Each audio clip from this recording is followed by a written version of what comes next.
রবিবার আমরা বাঙালির রাজ্য কার্যালয়ের সামনে বিক্ষোভ কর্মসূচি পালন করে আমরা বাঙালির কর্মী সমর্থকরা।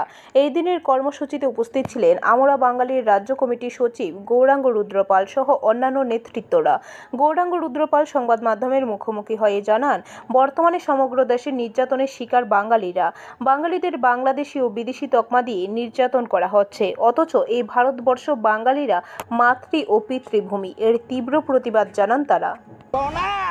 প্রয়োজনে এই বাঙালি ভারতের বুকে আবার দ্বিতীয় স্বাধীনতা সংগ্রাম শুরু করবে, তার নিজের অস্তিত্ব অধিকার রক্ষার প্রশ্নে আজকে হুঁশিয়ারি দিতে চাই।